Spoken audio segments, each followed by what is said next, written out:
ইতস্তত ও কণ্ঠে প্রাণপ্রিয়া সিঁড়ি দিয়ে হিল জুতা ঠকঠক শব্দে নামতে নামতে জিজ্ঞাসা করে ওঠে। বসার ঘরে সকলের অপেক্ষার অবসান ঘটেছে বলে দ্রুত ইভানের দিক থেকে চোখ সরিয়ে সিঁড়ির দিকে তাকায়। ইভান সবার কাণ্ড দেখে কপাল কুঁচকে ফেলে। এদের আবার কি হলো, আজ একসাথে এদিক ওদিক তাকাচ্ছে। কথাটা মনে মনে ভেবে সেও নিজে সিঁড়ির দিকে তাকায়। তবে সাদা ড্রেস পরা প্রাণপ্রিয়াকে দেখে মনে হচ্ছে আজ আকাশের চাঁদ যেন জমিনে নেমে এসেছে। ড্রেস বলতে রেডিমেড ওয়েস্টার্ন শাড়ি, যা তার শরীরের গঠনের সাথে একদম পারফেক্ট। পাতলা আর নেটে শাড়িতে সিলভার সিকোয়েন্স দিয়ে কাজ করা। আর ওয়েস্টার্ন বলে শরীরের কিছু কিছু জায়গা দৃশ্যমান, তবে খারাপ দেখার মতো না। প্রাণপ্রিয়া কিছুটা এলোমেলো পায়ে শাড়ি হাত দিয়ে এদিক ওদিক টানতে টানতে সবার সামনে এসে দাঁড়ায়। আমার খুব অস্বস্তি লাগছে। আমার কি ড্রেসটা খুলে ফেলা উচিত? সোফায় বসা সকলের মুখে মুগ্ধতা। প্রাণপ্রিয়া আসলেই চাঁদ যেমনটা আকাশে একটিমাত্র চাঁদ থাকে, সে ছিল পূর্বাঞ্চলের একটিমাত্র চাঁদ। সেলিনা অত্যন্ত খুশি মুখে বসা থেকে উঠে প্রাণপ্রিয়ার সামনে এসে দু কাঁধে হাত রাখেন। এরপর ভালো করে দেখে নিজের চোখ থেকে আঙ্গুল দিয়ে কাজল নিয়ে প্রাণপ্রিয়ার কানের নিচে দিয়ে বলেন, ভালো সুন্দর একটা জামা কিনতে কত টাকা লাগবে? একদমই না, তোমাকে খুব খুব খুব সুন্দর লাগবে। প্রাণপ্রিয়া পিটপিট করে আন্টির মুখের দিকে তাকিয়ে হালকা মাথা কাত করে সোফায় বসে রহমান আঙ্কেলের দিকেও তাকায়, যিনি স্বচ্ছ হাসি দিয়ে তার দিকেই তাকিয়ে আছেন। প্রাণপ্রিয়া লজ্জায় লাল হয়ে যায়। আশ্রমে থাকা কিশোর কিশোরীরাও প্রাণপ্রিয়ার সৌন্দর্য নিয়ে নানান প্রশংসা করা শুরু করে। এদিকে দরজার কাছে দাঁড়িয়ে থাকা ইভানের অবস্থা বেহাল। সে জানতো প্রাণপ্রিয়া সুফিয়া আন্টিকে দিয়ে নতুন জামা অর্ডার করেছে। এমনটা তার জন্য প্রথম ছিল, তাই খুশি মনে তাকে ফোন করে বলেছিল। সাথে আজকে পার্টিতে নিয়ে যাওয়ার কথাও বলেছিল, কিন্তু ইভান জানতো না আজ তাকে একেবারে মারার জন্য প্ল্যান করেছে এই মেয়ে। আর সে আজ সত্যি মারা গেছে এই মেয়ের প্রেমের। উফ, এটা যন্ত্রণাদায়ক তবে ভালো লাগার। প্রাণপ্রিয়া সবার থেকে সরে চোখে মুখে লজ্জা নিয়ে ইভানের কাছে গিয়ে দাঁড়ায়। আমাদের যাওয়া উচিত, তাই না? ইভান মুগ্ধ ভরা দৃষ্টিতে তাকায়, হালকা মাথা নাড়ায়। প্রাণপ্রিয়া মৃদু হেসে কানের পিছে চুল গুজে। সোফায় বসা রহমানের গম্ভীর কণ্ঠ, প্রিয়ার খেয়াল রাখবে ইভান, আজকের জন্য প্রিয়ার দায়িত্ব তোমার। ইভান প্রাণপ্রিয়ার দিকে তাকিয়ে থেকে চমৎকার হাসে কথাটা শুনে। এরপর বিড়বিড় করে কিছু একটা বলে প্রাণপ্রিয়ার হাত ধরে বের হয়ে যায় আবরার ম্যানশনের উদ্দেশ্যে। রহমান তাদের যাওয়ার দিকে তাকিয়ে মুখটা কালো করে বসা থেকে উঠে দাঁড়ায়। তাকে দেখে বোঝাই যাচ্ছে কথাটা সে না চাইতেও বলেছেন। জাঁকজমকপূর্ণ রাজকীয় আবরার ম্যানশন। আজ সাদা গোলাপ দিয়ে, সাদা আর মরিচা বাতি দিয়ে ডেকোরেশন করা হয়েছে। বাড়ির বিশাল গার্ডেন থেকে ধরে বাড়ির ভেতর বাহির সম্পূর্ণ। বাড়ির এমন পরিবেশের রূপ দেখে পার্টিতে আসা গেস্টরা মনোমুগ্ধ। তার মধ্যে ড্রেস কোড কালো, সবকিছু মিলিয়ে বড়লোকের বিলাসবহুল চোখে পড়ার মতো পার্টি আয়োজন করা হয়েছে।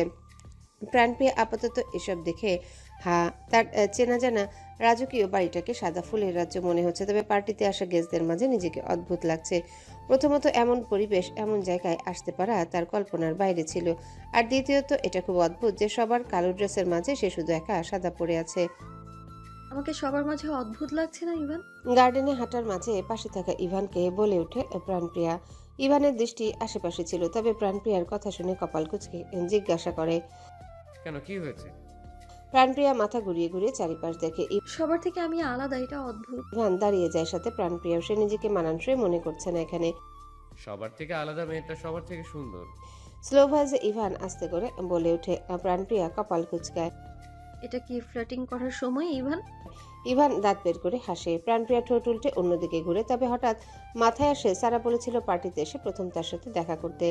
গেস্ট হাউসের কাছের দেয়ালের সামনে হাতে ওয়াইনের গ্লাস নিয়ে দাঁড়িয়ে আছে দামিয়ান, দৃষ্টি বাইরে গোলাপ ফুল বাগানের দিকে। কাছের দেয়াল আর লাইটিংয়ের জন্য বাহিরে ভেতরে দুই দিকেই স্পষ্ট। দামিয়ান হাতের গ্লাসে ঠোঁট ছোঁয়ায়। পেছন থেকে সারা দামিয়ানের বাহু জড়িয়ে ধরে মাথা টেকিয়ে জিজ্ঞাসা করে, তুমি এঙ্গেজমেন্টের পর কি আবার রাশিয়া চলে যাবে? দামিয়ান গ্লাসে ঠোঁটের সামনে থেকে সরায়। বাংলাদেশ আবার কবে আসবে? তখন আসার কারণ পাবো। সারা মাথা তুলে দামিয়ানের বরাবর হয়ে তার কালো কোটের উপর হাত রেখে তা ধীরে ধীরে কাঁধ পর্যন্ত নিয়ে গলা জড়িয়ে ধরে। তোমার কাছে আমি কি কারণ না? দামিয়ান বাহির থেকে দৃষ্টি সরিয়ে সারার দিকে তাকিয়ে গ্লাসে ফের ঠোঁট ছোঁয়ায়। আমাকে খুশি করো, এরপর ভেবে দেখবো। সারা মৃদু হাসে। কিভাবে খুশি করব তোমাকে? দামিয়ান বাঁকা হাসে। সারার দিকে দৃষ্টি রেখে হাতের গ্লাস পাশের একটা টেবিলে রাখে। সব মেয়েরা জানে ছেলেদের কিভাবে খুশি করতে হয়। সারা ঠোঁট কামড়ে হাসে, তবে মনে মনে সে নার্ভাস। আধুনিক আজকাল কার মেয়ে হলেও কোনো ছেলের স্পর্শে যায়নি।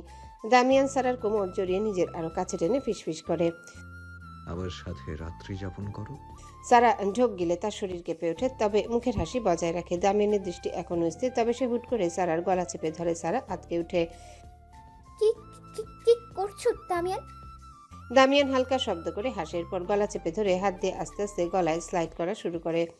সাথে সাথে এ চোখ বন্ধ করে ফেলে। এটা বেশ অস্বস্তিকর। তার হাত পা ঠান্ডা হয়ে বুকের উঠানামা বেড়ে গেছে।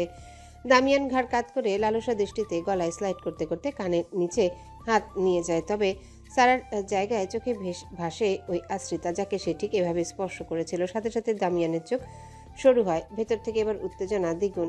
তাকে কাছে পাওয়ার কামনা, যেটা ছিল বিরক্তিকর, তবে তার আপাতত মন কন্ট্রোলের বাহিরে।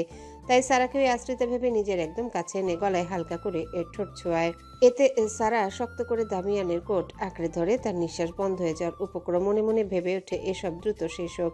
দামিয়ান সারার গলায় হালকা হালকা ঠোঁটের স্পর্শ করার মাঝে কি মনে করে কাছের দেয়ালে বাহিরের দিকে তাকায়, যেখানে দাঁড়িয়ে আছে প্রাণপ্রিয়া, যার পুরো মুখ লাল হয়ে গরম হয়ে গেছে, কারণ সে এসব দেখার জন্য প্রস্তুত ছিল না।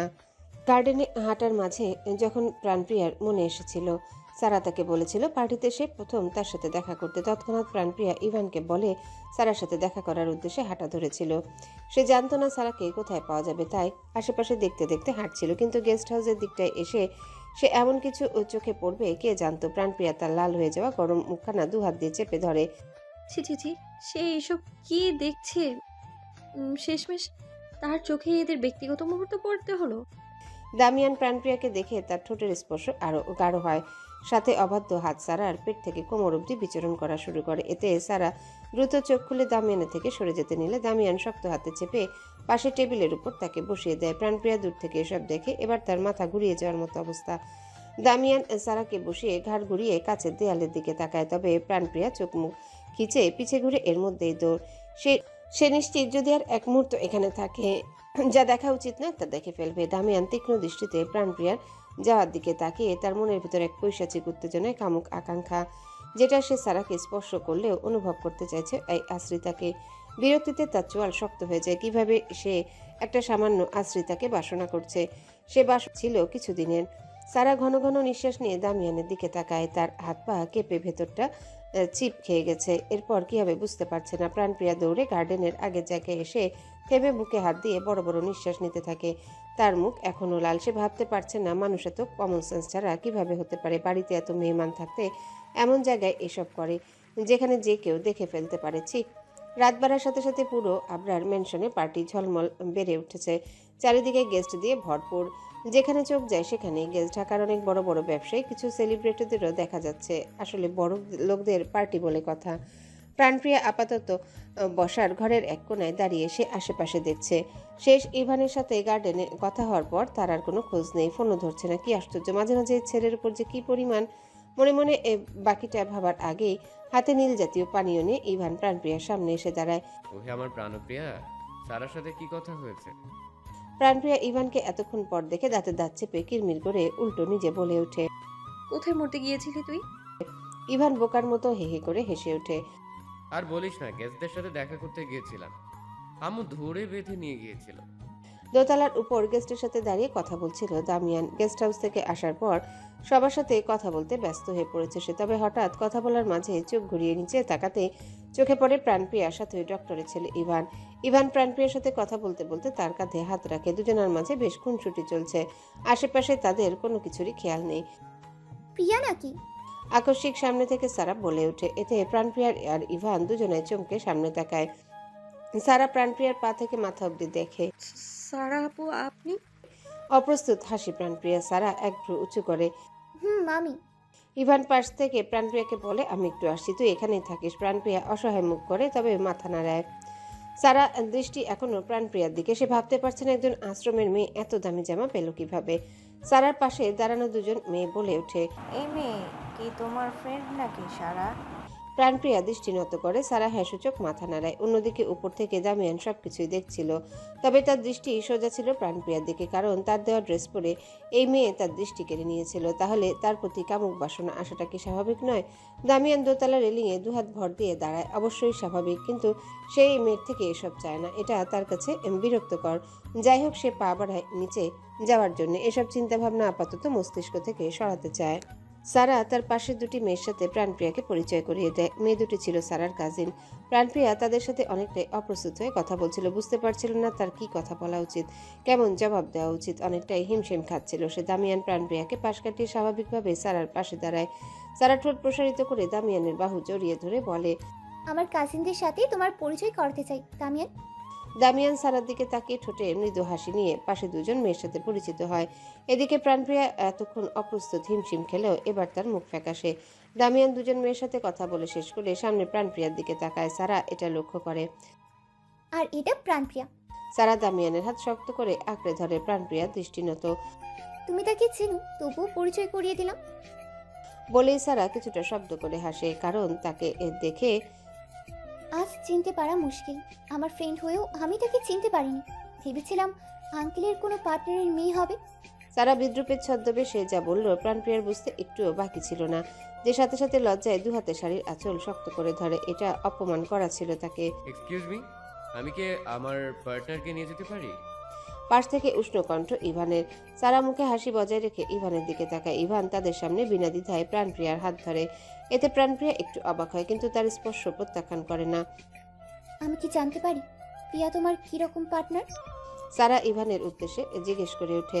দামিয়ানের দৃষ্টি এখনো প্রাণপ্রিয়ার দিকে স্থির। ইভানের মুখে চমৎকার হাসি। She is my life line, আমার জীবনের সবকিছুর পার্টনার সে। সারা ঠোঁট কামড়ে পাশে আর চোখে দামিয়ানকে এক নজর দেখে। ও, শুভ কামনা তোমাদের জন্য। তুমি তোমার পার্টনারকে নিয়ে যেতে পারো। ইভান হেসে মাথা নাড়ায় থ্যাংক ইউ বলে। অতঃপর সে প্রাণপ্রিয়াকে নিয়ে চলে যায়। দামিয়ানের স্থির দৃষ্টি এবার নড়ে চড়ে উঠেছে।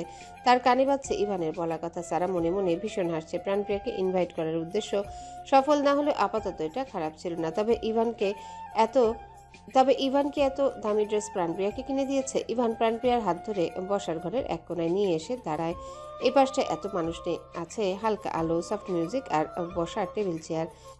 এখানে বস, আমি খাওয়ার জন্য কিছু নিয়ে আসি। বলেই হাত ছেড়ে ইভান দ্রুত পায়ে হেঁটে চলে যায়। প্রাণপ্রিয়া ইভানের যাওয়ার দিকে তাকিয়ে দীর্ঘশ্বাস ফেলে। এরপর আশেপাশে তাকায়। এই জাঁকজমকপূর্ণ পরিবেশে তাদের মতো মানুষের জন্য না, এতটুকু প্রাণপ্রিয়া বুঝতে পেরেছে। গোল আকৃতির টেবিলে বসে আছে আবরার ম্যানশনের সদস্যরা। সাথে আছে ক্যাথরিন আর কিছু গেস্টের মধ্যে একজন ইভানের মম। তিনি হুমায়ুন আবরারের সাথে বিনয়ের কণ্ঠে কথা বলছেন। ভেবেছিলাম ডক্টর ইসরাফিল আসবেন, কিন্তু তিনি ব্যস্ত। ইভানের মম সৌজন্যমূলক হাসে। আসলে ডক্টরদের ব্যস্ততা কি বলবো, তবে তিনি বলেছেন আপনার সাথে কিছুদিনের মধ্যে অবশ্যই দেখা করবে। হুমায়ুন মাথা নাড়ান। ভালো, আমি খুশি হব। আচ্ছা, ইভান কোথায়? সে অবশ্য অনেক বড় হয়ে গেছে, তাকে তো দেখাই যায় না। এখন সে কিসে পড়ে? ইভানের মম মানে কল্পনা। তিনি হাসেন। ভার্সিটি বিবিএ লাস্ট সেমিস্টার, কিছুদিন পর কমপ্লিট হয়ে। মাশাআল্লাহ, খুব দ্রুত বড় হয়ে গেছে ছেলেমেয়েরা। তারপর তারা কি করার ইচ্ছা আছে? হুমায়ুনের প্রশ্নে কল্পনা দীর্ঘশ্বাস ফেলেন। তার কিছু করার ইচ্ছেই নেই, তাই আমরা ঠিক করেছি তাকে এমবিএর জন্য বাইরে পাঠাবো। হুমায়ুনের কল্পনার মাঝে বেশ অনেকক্ষণ যাবত ধরে নানান বিষয় নিয়ে কথা চলছে। তাদের পাশে সারা, আহনাফ, দামিয়ানও ছিল। দামিয়ান শীতল দৃষ্টিতে টেবিলের উপরে রাখা ড্রিঙ্কসের গ্লাস আর তার 3 আঙ্গুল দ্বারা ঘুরাচ্ছে। হুমায়ুন আর কল্পনার প্রতিটা কথায় তার মনোযোগ। তবে কেন? দামিয়ান তীর্যক হেসে চোখ তুলে সামনে তাকায়। গেস্টদের মাঝে ইভান এক হাতে খাবারের প্লেট আর এক হাতে কোল্ড ড্রিঙ্কস নিয়ে হাসি মুখে কোথাও একটা যাচ্ছে। দামিয়ান হালকা ঘাড় কাত করে ইভানের যাওয়ার দিকে তাকিয়ে থাকে। প্রাণপ্রিয়া গালে হাত দিয়ে পার্টির গেস্টদের দেখছে। সবার মুখে হাসি খুশির ছাপ, কথাবার্তা চালচলনে বিলাসিতা। এক একজন ছিল উচ্চ পরিবারের, আর সে তাদের মাঝে একজন খালি চোখে না দেখার মতো মেয়ে। প্রাণপ্রিয়া দীর্ঘশ্বাস ফেলে নিজের পরা ড্রেসটার দিকে তাকায়। আর কিছুক্ষণ আগে সারার বলা কথা ভাবে, আসলেই তো তার মতো মেয়ে যদি এমন ড্রেস আপে থাকে যে কেউ তাকে ধনী ভাববে। এটা তো ভুল কিছু না। কিঞ্চিত নিজের উপর হেসে উঠে সে। মনে পড়ে সকালে যখন সে নিজেও এই দামি ড্রেসটাকে দেখে অবাক হয়েছিল, বিশ্বাসই করতে পারছিল না তার দেওয়া টাকায় এমন একটা ড্রেস পাবে। তাই শিওর হওয়ার জন্য সুফিয়াকে ফোন দিলে সে ব্যস্ত কণ্ঠে বলেছিল, যা পেয়েছো চুপচাপ পরে নাও। কিন্তু যতই দামি এই ড্রেস, জুতো আর জুয়েলারি পরুক, তার অবস্থান কখনোই পরিবর্তন হবে না। প্রাণপ্রিয়া হা করে শ্বাস ফেলে। মনের ভেতর এত চাপা কষ্ট চলে আসে। তবে হঠাৎ মুখের সামনে কেউ সাদা গোলাপ ধরে। শুনেছি সাদা গোলাপকে শান্তি, একতা এবং শুদ্ধতার প্রতীক বলা হয়। এটা কি সত্যি? প্রাণপ্রিয়া কপালে ভাঁজ ফেলে চোখ তুলে তাকায়। ইভান দাঁড়িয়ে, ঠোঁটে স্বচ্ছ হাসি তার। সে চঞ্চল ভঙ্গিতে চেয়ার টেনে বসে। আমি আরো শুনেছি নতুন বা প্রেম শুরু করার আগে ভালোবাসার মানুষকে সাদা গোলাপ দেওয়া উচিত। এটাও কি সত্যি? প্রাণপ্রিয়া চোখ সরিয়ে টেবিলের উপর দেখে। খাবার রাখা মানে ইভান এসেছে। ভাবনার মাঝে সে টেরও পায়নি। ইভান ঘাড় কাত করে। কিরে, প্রিয়া কিছুটা ইতস্তত হয়। আমি কি করে বলবো? ইভান ঠোঁট কামড়ে হাসে। তুই নিজেই তো একটা সাদা গোলাপ, তোর ব্যাপারে তোর থেকে ভালো কে জানবে? প্রাণপ্রিয়া গোল গোল চোখে ফের ইভানের দিকে তাকায়। ইভান প্রাণপ্রিয়ার সামনে গোলাপটা রাখে। আজ পুরো বাগানে শুধু একটা সাদা গোলাপ ফুটেছে, অন্যদিকে যেটা চাইলেও আজ আড়াল হতে পারবে না। এর আকর্ষণ ছিল ভিন্ন।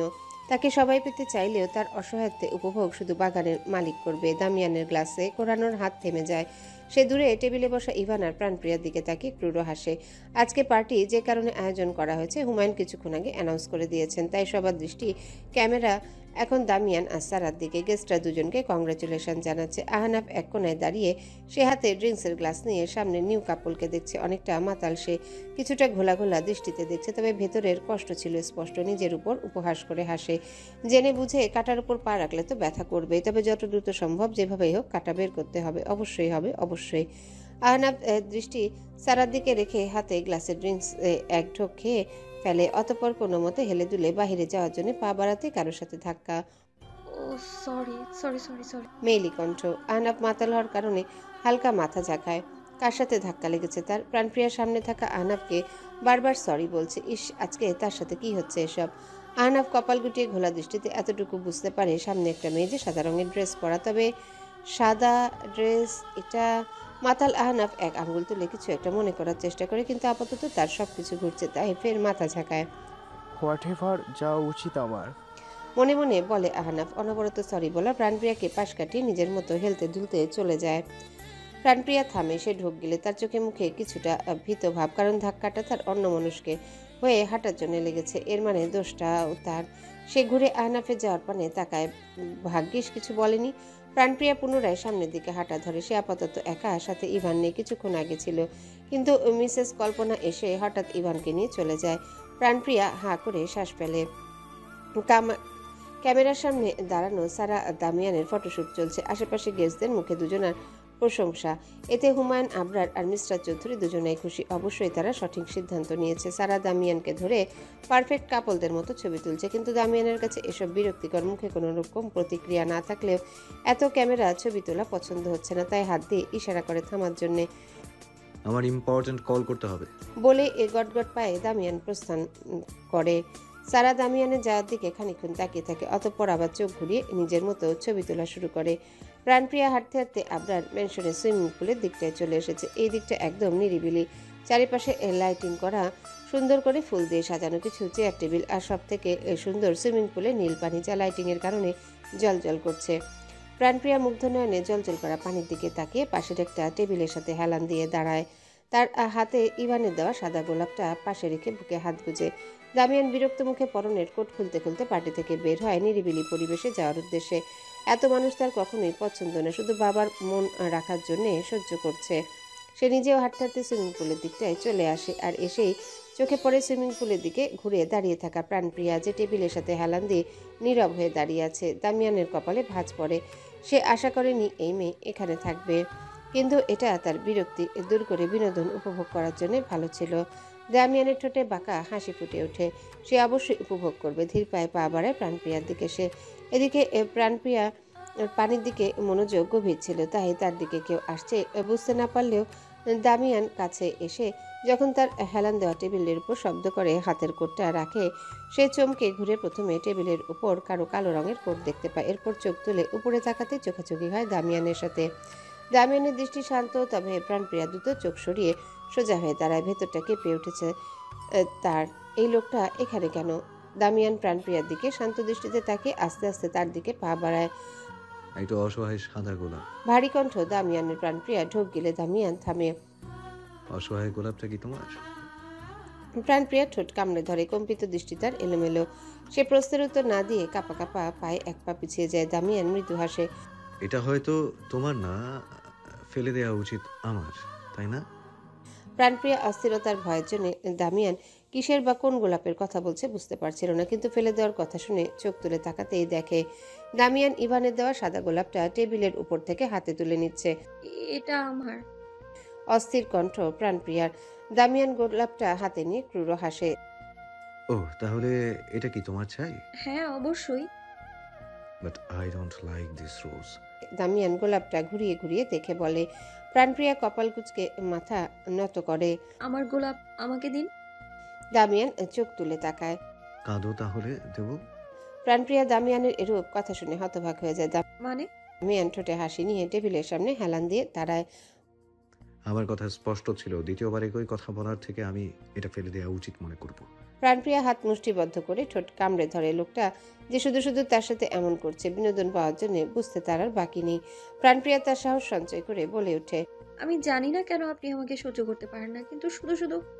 বাকি কথা বলার আগে দামিয়ান গোলাপটা ছুঁড়ে মারে সুইমিং পুলে। প্রাণপ্রিয়া হতভম্ব। সে দ্রুত সুইমিং পুলে পড়া গোলাপটার দিকে তাকিয়ে এগিয়ে যায়। জলজল করা নীল পানিতে ইভানের দেওয়া সাদা গোলাপটা ভাসছে। গোলাপটা ছিল খুবই সামান্য, কিন্তু এটা তার বন্ধুর দেওয়া ছিল। কেন ফেলেন আপনি আমার গোলাপ? প্রাণপ্রিয়ার মুখে স্পষ্ট ক্রোধ। তোমার গোলাপটা হয়তো প্রয়োজন ছিল না, তাই? আমি বলেছি আপনাকে এমন কিছু? আপনার কাছে আমার গোলাপ পছন্দ না হলে আমাকে দিয়ে দেবেন। আমিও তো আপনার পছন্দ না। এর মানে কি আপনি আমায় ফেলে দেবেন? প্রাণপ্রিয়ার কথা শুনে দামিয়ান কিছুটা শব্দ করে হেসে ওঠে। তুমি ভয় পাচ্ছ না আমাকে? এটা আমার পছন্দ হচ্ছে না, তবে তোমার কথাটা আমার পছন্দ হয়েছে বলে। দামিয়ান সোজা হয়ে দাঁড়িয়ে প্রাণপ্রিয়ার কাছে এগিয়ে যায়। প্রাণপ্রিয়া নিজ জায়গায় ঠায় দাঁড়িয়ে দামিয়ানের চোখে চোখ তার, যদিও ভয়ে তার কাঁধ কাঁপছিল। দামিয়ান বাঁকা হাসে আর আকস্মিক প্রাণপ্রিয়াকে সুইমিং পুলের দিকে ধাক্কা দিতে প্রাণপ্রিয়া আটকে চোখ বন্ধ করে উচ্চ কণ্ঠে চিৎকার দিয়ে ওঠে। দামিয়ানের দৃষ্টি শান্ত। তোমার ভয়, অস্থিরতা, ছটফট আমাকে আনন্দ দেয় প্রাণপ্রিয়া, আর আমি এটা উপভোগ করতে চাই আর করব। প্রাণপ্রিয়া পানির উপর ঝুলছে। সে পড়েনি। আতঙ্কিত হয়ে দু চোখ খুলে দামিয়ান তার এক হাত ধরে আছে। তার চেয়ে ভয়ে চোখ দিয়ে জল এসে পড়ে। এমনটা কিভাবে বলতে পারেন আপনি? যেভাবে আমি ভেবেছি। প্রাণপ্রিয়ার চোখের জল এবার অনবরত পড়া শুরু করে। আপনি এমনটা সবার জন্য ভাবেন? দামিয়ান ঠোঁটের কোণে হাসি রেখে নাসূচক মাথা নাড়ায়। প্রাণপ্রিয়ার ঠোঁট কামড়ে ধরে সে চোখ বন্ধ করে আবারও খুলে। তাহলে আমি কেন? কারণ এটা তুমি আমাকে যে প্রথম অনুভব করিয়েছো, এমন কিছু থেকেও বিনোদন পাওয়া যায়। দামিয়ানের উত্তর ছিল শান্ত এবং শুষ্ক। তার সুর প্রাণপ্রিয়াকে আরো করুণ করে তুলেছিল। সে যে একজন অসহায় আশ্রিত, এটা স্পষ্ট। দামিয়ান প্রাণপ্রিয়াকে এক ঝটকায় সোজা করে দাঁড় করিয়ে কোমর জড়িয়ে ধরতে প্রাণপ্রিয়া ভয়ে দ্রুত মাথা নত করে দূরে সরে যেতে চায়, কিন্তু পিছে সুইমিং পুলের কারণে আটকা পড়ে। দামিয়ান বাঁকা হাসে। সে তার এক হাত দিয়ে প্রাণপ্রিয়ার সামনে চুল আলতো করে কানে গুজে দেয়। কিন্তু তোমার কান্না সব থেকে তৃপ্তিদায়ক। প্রিয়া হাত মুষ্টিবদ্ধ করে। আমার দেখা এমন এক নারী যাকে কাঁদলে সব থেকে সুন্দর লাগে। প্রাণপ্রিয়া এবার চোখ বন্ধ করে নেয়। সে একজন ভয়ঙ্কর নিষ্ঠুর নির্দয়ের সাথে অবশ্যই পাগলও, আর এটা সে নিশ্চিত। অন্ধকার আকাশে আতশবাজি ফোটানো হচ্ছে। রাত বাড়ার সাথে সাথে পার্টির রূপ বদলে গেছে। সব গেস্টরা এখন গার্ডেনে লাউড মিউজিকের ডান্স, আর এক প্রান্তে কিছু ছেলেমেয়েরা মদ্যপান করছে। আজকাল ধনীদের পার্টিতে মদ্যপান না হলে যেন পার্টি মনে হয় না তাদের। গার্ডেনের আরেক প্রান্তে মুরব্বী গেস্টরা, বাড়ির সদস্যরা তারা আছেন, আর ইভান তাদের মাঝে বসা মিসেস কল্পনা তাকে জোর করে বসিয়ে রেখেছেন, কারণ তার একদমই পছন্দ নয় আশ্রমের মেয়ে প্রাণপ্রিয়ার সাথে ছেলের মেলামেশা। ইভান বিরক্তি দৃষ্টিতে আশেপাশে তাকায়, নানান বাহানা খুঁজতে থাকে এখান থেকে যাওয়ার জন্য। আর তৎক্ষণাৎ চোখ পড়ে মেন গেটের দিকে। প্রাণপ্রিয়া দৌড়ে চলে যাচ্ছে। ইভান দ্রুত বসা থেকে উঠে। এই মেয়ের আবার কি হলো? পাশ থেকে মিসেস কল্পনা ছেলেকে দাঁড়িয়ে যেতে দেখে বলেন, কোথায় যাচ্ছে? এখানে বসো। ইভান তার মায়ের দিকে এক নজর তাকায়। যেতে হবে মম বলে দ্রুত পায়ে হাঁটা ধরে। প্রাণপ্রিয়া গেট দিয়ে বের হয়ে এক হাত দিয়ে নিজের চোখে জল মুছে। তার আজ একটা ছোটবেলার ভাবনা ভেঙে গেল যে সব বড় লোকদের মনও বড় হয়, কিন্তু এটা তার ভুল ভাবনা ছিল। আসলে কিছু বড় লোকদের মন বড় হবে কি, তাদের অত্যাধিক ধন সম্পদের কারণে মস্তিষ্ক বিকৃত হয়ে যায়। এতটাই বিকৃত হয়ে যায় যে তারা বিনোদন হিসেবে নিজের মতোই মাটিতে গড়া মানুষদের বেছে নেয়। পেছন থেকে ইভান। প্রিয়া, এই প্রিয়া দাঁড়া। সকাল থেকে আজ আকাশটা মেঘলা মেঘলা ভাব, বাহিরে শীতল মৃদু মন মাতানো বাতাস। প্রাণপ্রিয়া তার ঘরে জানালা খুলে চোখ বন্ধ করে পরিবেশটা অনুভব করে। দুদিন কেটে গেছে সে পার্টির পর। যার যার জীবন আবার প্রতিদিনকার রুটিন অনুযায়ী চলছে, তবে আশ্রমে আজকের দিনটা একটু অন্যরকম। প্রাণপ্রিয়া চোখ খুলে দেয়াল ঘড়ির দিকে ঘুরে তাকায়। সকাল 11:11।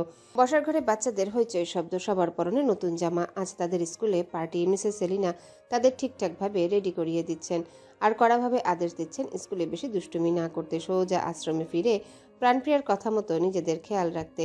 কারণ তিনি তার দূর সম্পর্কের আত্মীয়র বাড়িতে যাবেন আজ। আশ্রমের কর্তৃপক্ষ থেকে এর অনুমতি নিয়েছেন, 3-4 দিন পর ফিরে আসবেন। প্রাণপ্রিয়া সিঁড়ি বেয়ে নিচে নামে, তার মুখে মৃদু হাসি। কি এখনই বের হবে আন্টি? প্রাণপ্রিয়া প্রশ্ন করে। সেলিনা মাথা নাড়ান। হ্যাঁ, এখনই বের হয়ে যাব। তুমি সব কিছু খেয়াল রাখতে পারবে না?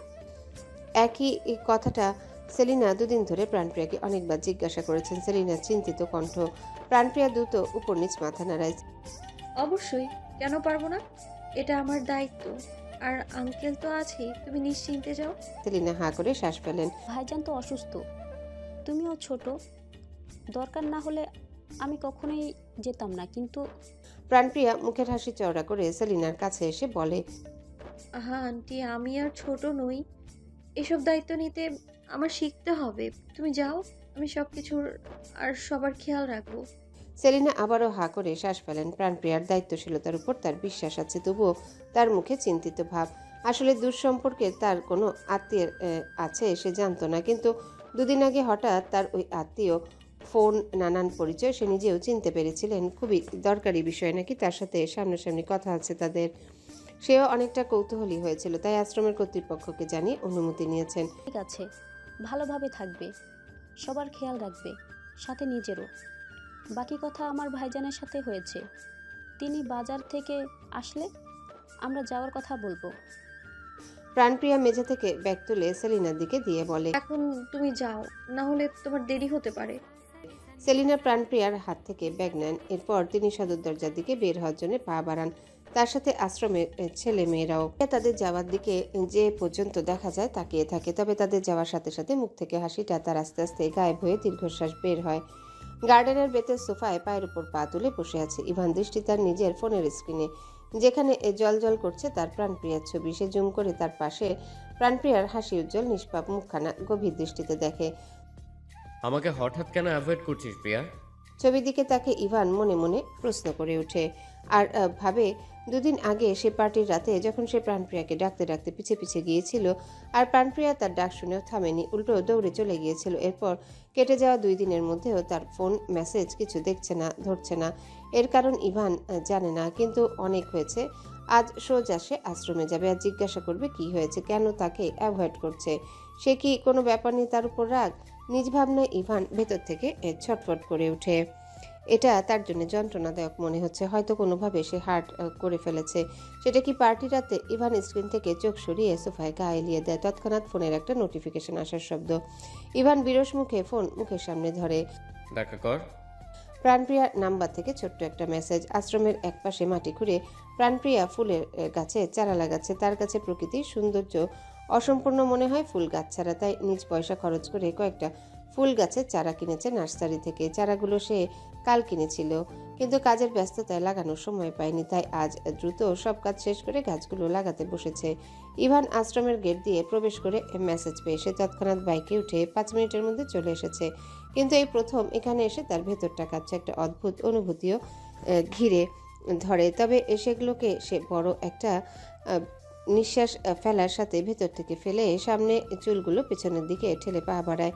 প্রাণপ্রিয়া মাটির গর্তে ফুল গাছের একটা চারা রেখে সেটার উপর মাটি দেওয়া শুরু করে। কাজটা সে খুব মনোযোগ দিয়ে করছিল, কিন্তু পায়ের শব্দ শুনে পিছনে ঘুরে তাকাতেই ইভান, তার ঠোঁটের মধ্যে দিয়ে আসা মিষ্টি কণ্ঠ ইভানের সব ভুলিয়ে দেওয়ার জন্য যথেষ্ট ছিল। স্যার, আমি অনেক দুঃখিত। এখানে সব কিছু আমার পক্ষে হ্যান্ডেল করা সম্ভব হচ্ছে না। দামিয়ান সোফায় হেলান দিয়ে পায়ের উপর পা তুলে বসা, দৃষ্টি তার হাতের কলমের দিকে। তোমার হয়তো সময় ফুরিয়ে এসেছে, কি বলো? ভিডিও কলে থাকা নিকলাই ঢোক গিলে মাথা নত করে দামিয়ান কলম থেকে দৃষ্টি সরিয়ে ল্যাপটপের দিকে তাকায়। বিশ্বস্ত হলেও কোনো কাজের না তুমি। কি করা উচিত তোমাকে? নিকলাই কম্পিত কণ্ঠ। সরি স্যার, কিন্তু আমি কি করব? মিস্টার মিকাইল সব ডিল নিজে হ্যান্ডেল করছে, আমাকে কিছু জানাচ্ছে না।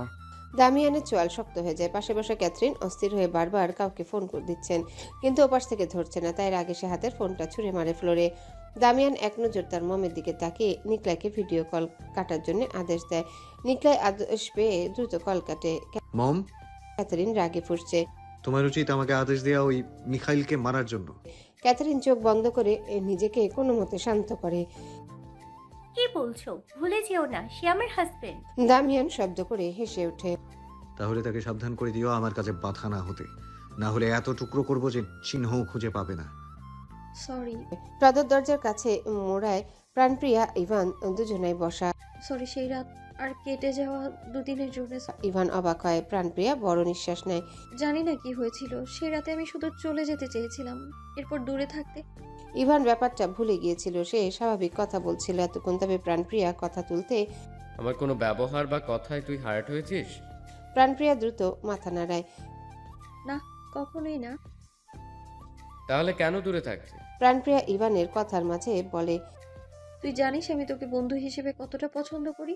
তুই আমার জীবনের একটা অংশ, তাই আমি মনে করি আমাদের এই সম্পর্ক সব সময় এমনই থাকুক।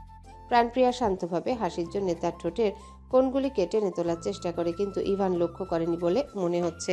কি বলতে চাইছিস তুই? প্রাণপ্রিয়া মাথা নত করে। আমাদের দূরত্ব বজায় রেখে বন্ধুত্বের সম্পর্ক রাখা উচিত, যেমনটা আঙ্কেল আন্টি বলে। ইভান কপাল কুঁচকে ফেলে। দূরত্ব বজায়? প্রাণপ্রিয়া মাথা নাড়ায়। দূরত্ব বজায় যেমন আমার কলেজের বান্ধবী আর তোর ভার্সিটির বন্ধুর আমাদের দুজনের জীবনে আছে, তেমন। তুই আজে বাজে কথা বলছিস প্রিয়া। একদমই না, আমি আমাদের বন্ধুত্ব রক্ষা করছি ইভান। ইভান হাত মুষ্টিবদ্ধ করে। হঠাৎের কারণ আমি বুঝতে পারছি না, কারণ তুই যে বোকা। প্রাণপ্রিয়া কিছুটা শব্দ করে হেসে ওঠে। আমরা বড় হয়েছি ইভান, এটা আমার থেকে তুই ভালো বুঝিস। আমাদের দুনিয়া আলাদা, আমি চাই না আমাদের বন্ধুত্ব কখনোই খারাপ না হোক। আমি তোকে বন্ধু হিসেবে অনেক চাই। ইভানের দৃষ্টি কাঁপছে। সে চোখ ঘুরিয়ে অন্যদিকে তাকায়। প্রাণপ্রিয়া হাসি মুখে হা করে শ্বাস ফেলে। সেই রাতে স্বপ্নময় পার্টি থেকে আসার সময় বড়লোকের বিকৃত মস্তিষ্ক নিয়ে ভাবছিল। তখন তার মাথায় কিছু মুহূর্তের জন্য ইভান আর বন্ধুত্বের মধ্যে একটা রেখাও দেখতে পেয়েছিল। একজন ধনী ডাক্তারের ছেলের সাথে সামান্য আশ্রমের মেয়ের বন্ধুত্ব, যাকে অসহায় ভেবে বিনোদন হিসেবে ভেবে নেওয়া যায়, এটা বাস্তব আর বেদনাদায়ক ছিল। তাই সে চায় বন্ধুত্বটা সুন্দর রাখার জন্য দূরে থেকে সম্পর্ক রাখবে, যাতে কখনো তাদের বন্ধুত্বের মাঝে এসে অসহায় সামান্য একজন আশ্রিতা কথাটা তুলে না আসে। তুই এমনটা করতে পারিস না প্রিয়া। আমরা শুধু বন্ধু না, আমরা অনেক ভালো বন্ধু। এর জন্যই দূরে থাকতে হবে আমাদের, আর দূরে থাকলে সম্পর্ক আরো মজবুত হয়। প্রাণপ্রিয়ার ঠোঁটের কোণে স্বচ্ছ হাসি।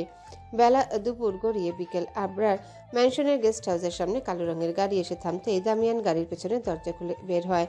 সকাল থেকে সে হোটেল রেনেসাস ক্যাথরিনের সাথে ছিল, সেখান থেকে ফিরল মাত্র। সে পা বাড়িয়ে গেস্ট হাউসের সদর দরজার দিকে হাঁটা ধরে। গেস্ট হাউসে বসার ঘরে সোফায় বসা সারা মনোযোগ তার হাতের ফোনে। তার থেকে কিছু দূরে আহনাব দামিয়ানের খাঁচায় রাখা পাখিকে খাঁচাসহ ঘর থেকে এনে খাবার আর পানি দিচ্ছে, কারণ তার দেখা সবচেয়ে অসহায় ছোট্ট পাখি, যার মৃত্যু যে কোনো সময় দামিয়ান নামে একজন পাখি শিকারীর কাছে হতে পারে। আহনাব পাখিটির দিকে তাকিয়ে হাঁ করে শ্বাস ফেলে। বেচারা অসহায় ছোট্ট পাখি। দামিয়ান ভেতরে ঢুকে সামনে সারার আহনাফকে দেখে কোনো রকম কথা ছাড়া সোফায় গিয়ে বসে। সারা চোখ তুলে তাকায়। পাশ থেকে আহনাফও ঘুরে। ব্রো, তুমি?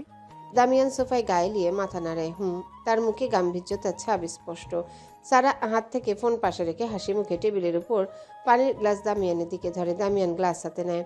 আহনাব পাখির খাঁচার দিক থেকে সরে সোফায় বসে। দামিয়ান, এনগেজমেন্টের জন্য আমি ড্রেস সিলেক্ট করেছি, কিন্তু বুঝতে পারছি না কোন কালারটা পরলে আমাকে ভালো লাগবে। আমি চাই তুমি আমাকে একটা চুজ করে দাও। সারা আহ্লাদি কণ্ঠে দামিয়ানের দিকে তাকিয়ে বলে ওঠে। দামিয়ান পানি খেয়ে গ্লাস হাতে ধরা অবস্থায় বলে, এটা তুমি ভালো বুঝবে। তোমার নিজেরটা নিজে চুজ করা উচিত। কিন্তু দামিয়ান, আমি বাকি কথা সারা বলার আগে আহনাব বলে ওঠে, ব্রো গোলাপি রঙে আকর্ষণ বোধ করে। সারা দ্রুত দামিয়ানের থেকে চোখ ঘুরিয়ে আহনাফের দিকে তাকায়। আহনাফের ঠোঁটে হাসি। তুমি কিভাবে জানো আহনাফ? সারার চোখে মুখে অবিশ্বাসের ছাপ। গোলাপি রং। আহনাফ সোফায় আয়েশ করে শোয়। এটা না জানার মতো কি আসে? দেখো না ব্রো, ছোট গোলাপি রঙের বাজিকার পাখিটাকে আকর্ষণের জন্য নিজের কাছে রেখে দিয়েছে। তবে এটা ঠিক, পাখিটা ব্রো মেরে ফেলবে, কিন্তু তোমার ড্রেস চুজ করার জন্য কাচের। সারা আহনাফের কথা শুনে দৃষ্টি খাঁচার পাখির দিকে ফেলে। ছোট্ট পাখিটা সোনালী খাঁচার ভিতর ছটফট করছে বের হওয়ার জন্যে। দামিয়ান হাতের গ্লাস টেবিলে রেখে সেও পাখিটিকে এক নজর দেখে। এরপর ঘাড় ঘুরিয়ে ঝিল আর জঙ্গলের দিকে তাকায়। সে আশ্রিতা, সে নিঃশব্দে ঠোঁট আওড়ায়, যার আকর্ষণে পাখিটি তার কাছে। গম্ভীর মুখে ঠোঁটের কোণে কিঞ্চিত বাঁকা হাসি। সারা বসা থেকে উঠে ধীর পায়ে পাখিটার দিকে এগিয়ে দুহাত পিছে বেঁধে দাঁড়ায়। পাখিটা তাকে দেখে কর্কশ কণ্ঠে কিচিরমিচির করছে। তার কপালে হালকা ভাঁজ পড়ে। যাকে মেরে ফেলা হবে তার রঙের ড্রেস পরবে সে। আশ্রমের গেটের সামনে দাঁড়িয়ে আছে প্রাণপ্রিয়া। ইভানের যাওয়ার সময় হয়েছে, তাকে বিদায় জানাবে তাই। ইভান গেটের বাইরে চোখে মুখে হতাশার ছাপ নিয়ে দাঁড়ানো। সে কোনোভাবে প্রাণপ্রিয়াকে বুঝিয়ে সিদ্ধান্ত বদলাতে পারেনি। সে কখন থেকে নানান কথা বলে বুঝিয়ে, তবু আরেকবার শেষ চেষ্টা হিসেবে। কি করলে তুই তোর সিদ্ধান্ত বদলাবে প্রিয়া? ইভানের কণ্ঠ কেঁপে ওঠে। প্রাণপ্রিয়া হাসে। এটা আমাদের বন্ধুত্বের সম্পর্কের জন্য ভালো। আমি সিদ্ধান্ত বদলাবো কেন? ইভান রেগে ওঠে। প্রতিবার এই একই কথা তার। তুই কি বুঝতে পারছিস না আমি তোকে হারাতে চাই না? আর কোনো সম্পর্ক দূরত্ব বজায় রাখলে টেকে। প্রাণপ্রিয়া দৃষ্টিনত। অবশ্যই টিকবে। আমরা সব সময় বন্ধু থাকবো, যতই কথা হোক আর দেখা না হোক। মিনমিন কণ্ঠ তার। তুই এমনটা বলতে পারিস না প্রিয়া। হঠাৎ করে এমনটা কিভাবে পারছিস? দেরি হচ্ছে তোর? ইভান বড় নিঃশ্বাস নিয়ে ঠোঁট কামড়ে অন্যদিকে তাকায়। আমাদের যদি আবারও দেখা হয়, আমরা ঠিক স্বাভাবিকভাবে কথা বলবো, যেমনটা আমরা বলি। আমরা কখনোই আলাদা হব না, আর দূরেও থাকবো না, বুঝতে পেরেছিস? ইভান দাঁত চেপে উচ্চ কণ্ঠে বলে ওঠে। তার চোখ লাল হয়ে গেছে। প্রাণপ্রিয়া নিস্তেজভাবে হাসে। সে গেট থেকে দূরে সরে দাঁড়ায়। তুই একদমই বোকা হয়ে গেছিস ইভান, তাই এটা বলছিস? তোর বুঝতে হবে আমরা বড় হয়েছি, তাই দূরে এমনিতেও থাকা উচিত। ইভান হাত মুষ্টিবদ্ধ করে নেয়। তার হৃদয়ে ভীষণভাবে যন্ত্রণা করছে। বুঝতে পারছে আর চেষ্টা করে লাভ নেই। তাই অন্য দিকে তাকিয়ে যন্ত্রণা সহ্য করার জন্য ঢোক গিলে। প্রাণপ্রিয়া নত দৃষ্টি তুলে ঠোঁট টেনে অতি কষ্টে কিছুটা শব্দ করে হেসে বলে, এই যা তো, আমি গেলাম, তুইও সাবধানে যা। এই প্রাণপ্রিয়া ঘুরে দ্রুত আশ্রমের দিকে হাঁটা ধরে। আর একবারের জন্য পিছে তাকায় না। দামিয়ানকে বিশ্রাম নেওয়ার কথা বলে আহনাফ আর সারাহ চলে যেতে দামিয়ান বাহিরে পরিবেশ আর আবহাওয়া দেখে ঝিলের পুলের দিকটায় চলে আসে। আজ সকাল থেকে মেঘলা আকাশ হওয়ার কারণে বাহিরে মৃদু শীতল বাতাস বইছে। দামিয়ান ধীর গতিতে জঙ্গলে যাওয়ার জন্য হাঁটা ধরে। সে এক হাত পকেটে গুজে অন্য হাত দিয়ে কপালে পড়ে থাকা চুলগুলো উপরের দিকে ঠেলে দেয়। তার মুখে গম্ভীর ভাব এখনো স্পষ্ট ছিল। সে হাঁটতে হাঁটতে পুলে শেষ প্রান্তে এসে দাঁড়িয়ে যায়। সেই আশ্রিতা আস্তে করে আওড়ায় দামিয়ান। একটা বিরক্তিকর মেয়ে যে আজকাল তার মস্তিষ্ক জুড়ে। আর এমনটা হওয়ার কারণ নিজেকে নিজে প্রশ্ন করে দামিয়ান, বরং এবং সাথে সাথে এর উত্তর মনে চলে আসে, যেটা ছিল এমন কিছু যা থেকে সে সবসময় দূরে থাকতে চেয়েছিল। দামিয়ান ঘাড় ঘুরিয়ে পানির দিকে তাকায়। স্বচ্ছ পানিতে বাতাসে হালকা ঢেউ খাচ্ছে, কিন্তু দূরে এসে থাকতে চেয়েও সেই সামান্য আশ্রিতা থেকে বিনোদন ছাড়াও অনুভূতিতে জর্জরিত হওয়া উত্তেজনাপূর্ণ কিছু আশা করছে, যা সে দমন করতে পারছে না। দামিয়ান আবারও হাঁটা ধরে। তার চোখে ওই মেয়ের সাথে দেখা হওয়ার প্রতিটা দৃশ্য এবং সেই রাতের পার্টিতে তার চোখে জলে সৌন্দর্য দৃশ্য ভেসে ওঠে। এটা শুধু এখন না, এটা কেটে যাওয়া 2 দিনের মধ্যে প্রতিটা সময় ভেসে উঠেছিল। এটা অবশ্যই তাকে পাওয়ার আকাঙ্ক্ষা এবং তাকে অধিকার করার লম্পট চিন্তা ভাবনা মনে গভীরভাবে পরিচালনা করছে। বিরক্ত হয় দামিয়ান। গভীর নিঃশ্বাস ফেলে শার্টের সামনে দুটো বোতাম খুলে তার ধীর পায়ের হাঁটার অঙ্গভঙ্গি রুক্ষ হয়। এটা কিভাবে চায় সে তাকে বিনোদন হিসেবে দেখতে চেয়েছিল। তার নিজের জায়গা থেকে তাকে বিনোদন দিবে একজন সামান্য আশ্রমের আশ্রিতা। কিন্তু স্বাভাবিক দিনগুলোর মতো আজকাল দিনগুলো স্বাভাবিক ছিল না। সে জানে, কারণ ওই মেয়েকে নিয়ে ভাবতে ভাবতে যে অনুভূতি থেকে দূরে থাকতে চেয়েছিল, সেই কামুক লালসা ভরা অনুভূতিতে আচ্ছন্ন হয়ে পড়েছে তার মস্তিষ্ক জুড়ে থাকা মেয়েটার উপর। আশ্রমের দিকে হাঁটা ধরলেও প্রাণপ্রিয়া চলে আসে জঙ্গলের দিকে, কারণ তার মন ভালো করার জন্য প্রকৃতি ছিল যথেষ্ট। সে বাস্তবকে মেনে নিয়েছে, কারণ সে নিজেও তার বন্ধুকে হারাতে চায়নি। তাদের কত শত সুন্দর মুহূর্ত কখনো তিক্ত হয়ে যাক বাস্তবতায় নিচে। এটা কষ্টকর হলেও সঠিক সিদ্ধান্ত। অবশ্য ইভানও বুঝবে এটা সময়ের সাথে। প্রাণপ্রিয়া হা করে শ্বাস ফেলে। যাই হোক, সে এখন এসব ভাবনা থেকে বের হতে চায়, তাই ঠোঁটের কোণে স্বচ্ছ হাসি নিয়ে জঙ্গলের গভীরে যেতে থাকে। আশ্রমে রহমান আঙ্কেল আছে এর জন্যে, এখানে সময় কাটাতে সমস্যা হবে না তার। প্রাণপ্রিয়া চঞ্চল ভঙ্গিতে দ্রুত পায়ে হাঁটতে হাঁটতে একটা বিশাল বড় আম গাছের নিচে গিয়ে দাঁড়ায়। বর্ষাকালে গাছে আম নেই, তবুও সে দক্ষতার সাথে গাছে ওঠা শুরু করে। আর উঠতে উঠতে অনেকটাই উপরে উঠে। তার মনে পড়ে আন্টি কেন তাকে জঙ্গলি বলে, এটা হাস্যকর। এদিকে দামিয়ানও হাঁটতে হাঁটতে ঠিক আম গাছটার নিচে এসে দাঁড়ায়। জঙ্গলের গভীর প্রকৃতি আরও সুন্দর এই দিকটায় সে আগে কখনো আসেনি। তার অবশ্যই বন্দুকটা নিয়ে আসা উচিত ছিল। প্রাণপ্রিয়া গাছের একটা ডালে বসে, তবে মানুষ যা আশা না করে তা আরও জীবনে বেশি করে হয়। কে জানতো প্রাণপ্রিয়ার বসা ডাল মজবুত না হওয়ার কারণে মট করে এক শব্দ হবে। প্রাণপ্রিয়া চমকে চিৎকার দিয়ে গাছের আরেক ডাল জড়িয়ে ধরে।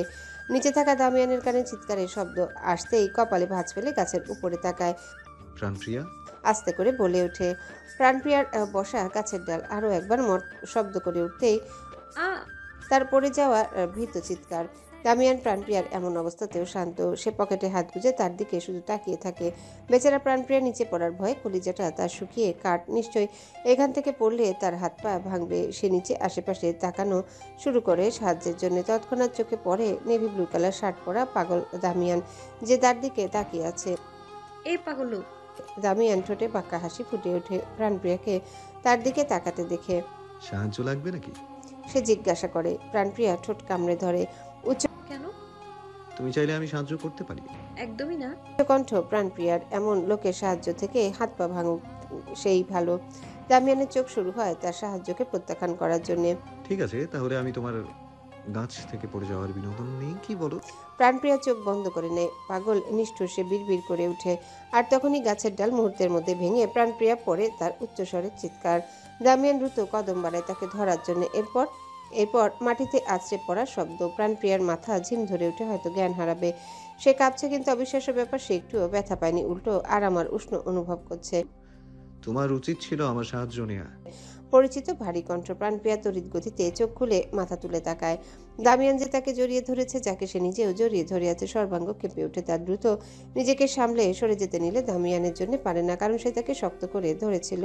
প্রাণপ্রিয়া ঢোক গিলে সে দামিয়ানের হার্টবিট শুনতে পাচ্ছে। কেমন অদ্ভুত অনুভূতি। তার গাল লাল হয়ে গরম হয়ে যাচ্ছে। কি হচ্ছে তার সাথে? আমি এতটাও হার্টলেস না মিস প্রাণপ্রিয়া। আপনি ছাড়ুন আমায়। প্রাণপ্রিয়া সরে যাওয়ার আবারও চেষ্টা। দামিয়ান শব্দ করে হাসে। তার দৃষ্টি প্রাণপ্রিয়ার দিকে। সে তার নরম শরীরের ঝাঁকুনি, উষ্ণতার মিষ্টির গান আরও গভীরভাবে নেওয়ার জন্য তাকে ঘুরিয়ে নিজের শরীরের উপর উঠিয়ে নেয়। এতে প্রাণপ্রিয়া ভড়কে যায়। সে চিৎকার দিতে নিলে শ্বাসরুদ্ধকর পরিস্থিতির জন্য গলা দিয়ে আওয়াজ বের হয় না। সে বুঝতে পারে দামিয়ানের শরীরের সাথে তার শরীরের স্পর্শ খুবই বাজেভাবে হচ্ছে, যা নিতে পারা কঠিন। তাই ছটফট করা শুরু করে। এই স্টপ! ছাড়ুন আমাকে। অস্পষ্ট কণ্ঠ প্রাণপ্রিয়ার। দামিয়ান ঠোঁটের কোণে হাসি নিয়ে প্রাণপ্রিয়ার কোমরের থেকে হাত আস্তে আস্তে পিঠ পর্যন্ত এনে তার সাথে আরও চেপে ধরে। এতে প্রাণপ্রিয়া ভয়ে মরিয়া হয়ে ওঠে ছাড়া পাওয়ার জন্য। আমার সাহায্য প্রত্যাখ্যান করার পরও আমি তোমাকে বাঁচিয়েছি, আর তুমি ছটফট করছো আমার থেকে পালানোর জন্য। আপনি আমায় ছাড়ুন। প্রাণপ্রিয়া তার সর্বোচ্চ শক্তি প্রয়োগ করে, কিন্তু একজন পুরুষের কাছে তার শক্তি কিছুই না। তাই আচমকা দামিয়ানের কাঁধে কামড় দিয়ে বসে। এতে যন্ত্রণায় দামিয়ানের হাত আলগা হয়ে যেতেই প্রাণপ্রিয়া দ্রুত তার উপর থেকে উঠে ছিটকে দূরে সরে যায়। তবে মুহূর্তে দামিয়ান তার পা ধরে আটকে দেয় এবং সে শোয়া থেকে উঠে প্রাণপ্রিয়াকে ঠেলে তার ভারী শরীরের ভর প্রাণপ্রিয়ার উপর দেয়। প্রাণপ্রিয়া হতভাগ, ভয় তার শরীর কাঁপছে, খুব খারাপভাবে শুরু হয়ে যায়। দামিয়ান দাঁত চেপে তীক্ষ্ণ চোখে তার দিকে তাকিয়ে বলে, কি করলে তুমি? প্রাণপ্রিয়া জবাব না দিয়ে চিৎকার দিয়ে উঠে, ছাড়ুন। দামিয়ানের চোখ আরও তীক্ষ্ণ হয়। তোমাকে এ নিয়ে আমি দুবার বাঁচিয়েছি, আর তুমি? প্রাণপ্রিয়া ছটফট শরীর, সে তার থেকে মুক্তি চায়। ছাড়ুন। তোমার মনে হয় না তুমি আমার সাথে বেয়াদবি করছো? বেশ করেছি। প্রাণপ্রিয়া ঘাড় ঘুরিয়ে নেয়। দামিয়ান তার দিকে আরও ঝুঁকে। প্রাণপ্রিয়ার শরীরের গোলাপের মিষ্টির গান তার নাকে বাজে। তাই নাকি? হ্যাঁ অবশ্যই, কারণ আপনি নিজেও একজন বেয়াদব না হলে আপনি আমার সাথে এমন কিভাবে করতে পারছেন? শেষের কথাটা প্রাণপ্রিয়া চিৎকার দিয়ে বলে ছাড় পাওয়ার জন্য শরীর ঝাঁকুনি দেয়, কিন্তু তার অবস্থান এক হয়ে যায়। দামিয়ান বাঁকা হাসে। তাহলে তো এটা কিছুই না, আমি এর থেকেও বেশি বেয়াদবি করতে পারি, দেখবে?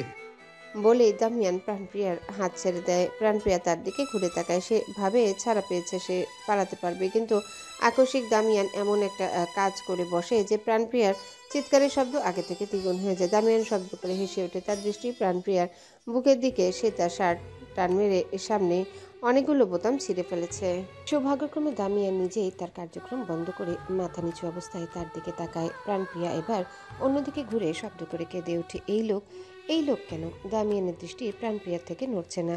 তার শ্বাস ফেলে অনিয়মিতভাবে রুক্ষ, তবে চোখে মুখে এখন আর লালসা নেই। তার দৃষ্টি গভীর এবং শান্ত। প্রাণপ্রিয়া কান্না থামিয়ে জ্বলন্ত চোখে ক্রোধ নিয়ে ঘুরে তার শান্ত চোখের দিকে তাকায়। দামিয়ান কয়েক সেকেন্ড তাকিয়ে থাকে, অতঃপর আস্তে করে ওপর থেকে উঠে শরীরে ধুলোবালি ঝাড়া শুরু করে, তবে দৃষ্টি প্রাণপ্রিয়ার দিকে নিবদ্ধ। প্রাণপ্রিয়া তার দুদিকে শার্ট আঁকড়ে ধরে নিজেকে ঢাকে। তার অবস্থা একদমই বেহাল দশা, তাই চোখ নামিয়ে দ্রুত শোয়া থেকে উঠে আবার ফুপিয়ে কান্না শুরু করে। সে ভাবতে পারছে না এইমাত্র কি হলো তার সাথে। এটা কোনোভাবে দুঃস্বপ্ন হয়ে যাক। প্রাণপ্রিয়ার কান্নার শব্দ দামিয়ানের কান পর্যন্ত পৌঁছাচ্ছে। একটা অসহায় মেয়ে জঙ্গলের গভীরে মাটিতে বসে কাঁদছে। দামিয়ান ম্লানভাবে উপহাস করে হাসে, এরপর তার স্যাঁতস্যাঁতে ঠোঁট বৃদ্ধা আঙ্গুল দিয়ে মুছে নেয়। প্রাণপ্রিয়ার কুকুরে উঠে তার হাসির শব্দ শুনে তুমি উপহাস কণ্ঠ দামিয়ানের। শুধু তোমার মতো মেয়ের। সে যাওয়ার জন্য ঘুরে দাঁড়ায়। প্রাণপ্রিয়ার কান্নার মাঝে তীব্র দৃষ্টিতে তার দিকে তাকায়। তোমার মতো মেয়ের নিঃশ্বাস আটকানোর জন্য আমার বেয়াদবির সীমা পার করাই যথেষ্ট। প্রাণপ্রিয়া হাত মুষ্টিবদ্ধ করে মাটি কুবলে ধরে আবারও ফুপিয়ে ওঠে। দামিয়ান ঘাড় ঘুরিয়ে এক নজর তাকে দেখে। তার ভয়ঙ্কর চাহনি। সে ঠোঁট বাঁকিয়ে হাসে। বাগানের একটি মাত্র অসহায় সাদা গোলাপ। প্রায় সন্ধ্যা নেমে এসেছে মেঘলা আকাশে। চারিপাশে শীতল আবহাওয়া। আশ্রমের লাইট জ্বলজ্বল করছে। প্রাণপ্রিয়া নিজের শার্ট আঁকড়ে ধরে কাপা কাপা সরিয়ে নিয়ে দৌড়িয়ে চলে আসে আশ্রমে। দামিয়ান যেতে এক মুহূর্ত সেখানে থাকেনি সে। আশ্রমে বাচ্চারা স্কুল থেকে অনেকক্ষণ আগেই চলে এসেছে। তারা নিজেদের মতো ফ্রেশ হয়ে নিজেদের ঘরে, তাই প্রাণপ্রিয়ার বিধ্বস্ত অবস্থা কারো চোখে পড়েনি। সে দৌড়ে নিজের ঘরে গিয়ে দরজা লাগিয়ে অঝরে কান্না শুরু করে। কেন আজ জঙ্গলে গিয়েছিলাম? ওই ভয়ঙ্কর পাগল লোক আমার সাথে এসব কেন করলো? কান্নারত শক্ত কণ্ঠ প্রাণপ্রিয়ার। তার মুখে আপত্তিকর স্বাদ। গা ঘিন ঘিন করছে। দ্রুত হাত দিয়ে ঠোঁট ঘষা শুরু করে, যেন তার ঠোঁট ঘষতে ঘষতে মাংস উঠিয়ে ফেলবে। চোখে কিছুক্ষণ আগের দৃশ্য। ওই লোকের প্রতি তীব্র তার ঘৃণায় দু হাত দিয়ে মুখ ঢেকে শব্দ করে কেঁদে ওঠে। কাকে বলবে তার সাথে আজ কি হয়েছে? সে কাকে বলবে? জীবনে এমন কিছু শিকার হবে সে তো ভাবতেও পারেনি। কি করবে সে? ঝর্ণার উষ্ণ পানি দিয়ে শরীরে লেগে থাকা অবশিষ্ট ধুলোবালি ধুয়ে মুছে ফেলছে দামিয়ান। জিম করা ফর্সা শরীরে বিন্দু বিন্দু পানির কণা, চুলগুলো ভিজে কপালে পড়া। সে চোখ বন্ধ করে দুহাত দেয়ালে ঠেকিয়ে রেখেছে। সেই আশ্রিতা মনে মনে আওড়ায়, সে কি? তার উপর লোভ কিসের সেটা স্পষ্ট, তাই লম্পট মনকে আজ আটকাতে পারেনি। দামিয়ান চোখ খুলে এক হাত দিয়ে কপালের ভেজা চুলগুলো পিছের দিকে ঠেলে দেয়। তার স্মৃতিতে প্রাণপ্রিয়াকে প্রথম দেখা থেকে এই পর্যন্ত ভেসে ওঠে। তার মনে আছে ছোট্ট ও কিশোরী আশ্রমের মেয়ে যে এখন যুবতী। তার সৌন্দর্য একদম নিখুঁত, তার উপর তার লালসা বাসনা গভীর। হয়তো বিনোদন থেকেও এটা বিরক্তিকর। সে নিজেকে বারবার বুঝালো এটাই সত্যি। সে চেয়েছিল ওই মেয়ে বিনোদন হিসেবে থাকুক, কিন্তু তার কাছে থেকে না চাইতেও সে অনেক কিছু চায়। আর এখন তার শরীরে সুবাস, ঠোঁটের স্বাদ। দামিয়ানের ভাবনার মাঝে থামিয়ে তাকে ঠোঁট কামড়ে ধরে ঝর্ণার উষ্ণ পানি তার গা বেয়ে পড়ছে। তাকে অধিকার করার মনোভাব ক্রমে ক্রমে তার ভেতরে শক্ত হচ্ছে। সে বুঝতে পারছে এটা। কিছুক্ষণ পর শাওয়ার শেষ করে ছাই রঙের ট্রাউজার পরে ওয়াশরুম থেকে বের হয় দামিয়ান। পরনে তার শুধুই ট্রাউজার। ফর্সা লোমহীন উদম শরীর। ভেজা চুলগুলো টাওয়েল দিয়ে মুছতে মুছতে আয়নার সামনে গিয়ে দাঁড়ায়। তৎক্ষণাৎ ঘরে প্রবেশ করে আহনাফ। সে এক হাত পকেটে গুজে অন্য হাত দিয়ে মোবাইল স্ক্রল করছে। দামিয়ান আয়নায় এক নজর আহনাফকে দেখে। ব্রো, তোমাকে বড় বাবা দেখা করতে বলেছে। কথাটা আহনাফ বলতে বলতে দামিয়ানের দিকে দৃষ্টি ফেলতেই চোখ পড়ে তার কাঁধে লাল হয়ে যাওয়া কামড়ের দাগের উপর, যা উদম শরীরে একদম স্পষ্ট। ব্রো, তোমার কাঁধে কামড়ের দাগ? আহনাফ কপালে ভাঁজ ফেলে দ্রুত গতিতে বলে ওঠে। তবে দামিয়ান কোনো রকম প্রতিক্রিয়া ছাড়া চুল মুছে কাবাটের দিকে চলে যায়, যেন কিছুই না। আহনাফ বিস্মিত প্রশ্নবোধক দৃষ্টি তার দিকে। দামিয়ান শান্তভাবে কাবাট থেকে টি শার্ট বের করে পরে পা বাড়িয়ে সোফায় গিয়ে বসে। এরপর সিগারেটের প্যাকেট থেকে সিগারেট বের করে দুই ঠোঁটের মাঝে চেপে গ্যাস লাইট দিয়ে জ্বালিয়ে ধূমপান করায় মনোযোগ দেয়। আহনাফ এখনও তার দিকে তাকিয়ে। তার বিস্মিত প্রশ্নবোধক দৃষ্টি দামিয়ানের স্বাভাবিক হাবভাব দেখে তীক্ষ্ণ হয়ে ওঠে। তার ভাইয়ের কাঁধে কামড়ের দাগ, যেটা অবশ্যই কোনো জীবজন্তু ছিল না। আহনাফ এগিয়ে দামিয়ানের বরাবর সোফায় গিয়ে বসে। ব্রো, দামিয়ান সিগারেট টান দিয়ে আহনাফের দিকে তাকায়। তোমার কাঁধে? দামিয়ান সিগারেটের প্যাকেট আর গ্যাস লাইটার তার দিকে টেবিলের উপর ছুঁড়ে মারে। আহনাফ থেমে কয়েক সেকেন্ডের জন্য টেবিলের দিকে তাকায়, অতঃপর ফের দামিয়ানের দিকে কপাল কুঁচকে তাকিয়ে আবারও কিছু বলতে যাবে। দামিয়ান পায়ের উপর পা, মুখ থেকে ধোঁয়া বের করে শীতল কণ্ঠে বলে ওঠে, বাবা কি গিয়ে বলবে ডিনার টেবিলে দেখা হবে? আর সারা কি চলে গেছে? স্বাভাবিক ভঙ্গিতে সে কথা ঘুরায়। আহনাফের কুচকানো কপাল সোজা হয়ে যায়। সে কয়েকবার চোখের পলক ফেলে, অতঃপর হ্যাঁ সূচক মাথা নাড়ায়। দামিয়ান দৃষ্টি সরিয়ে দুই ঠোঁটের মাঝে আবারও সিগারেট চেপে ধরে। তবে আহনাফের মনে জেগে উঠে প্রশ্ন। সে দামিয়ানকে কথা ঘুরাতে দেখে কামড়ের ব্যাপারে আর কিছু বলে না, কিন্তু এটা জীবজন্তুর কামড় না হলে মানুষের। ধরা যাক তার ফিয়ন্সে মানে সারার অন্য কারো সাহস হবে না সে জানে, কিন্তু সারা তো চলে গেছে তার বাসায়, তাহলে কখনোই তোকে হারাবো না। ইভান মনে মনে বলে ওঠে। অন্ধকার ঘরে জানালার পাশে দাঁড়িয়ে আছে সে, তার দৃষ্টি চাঁদ তারাহীন আকাশের দিকে।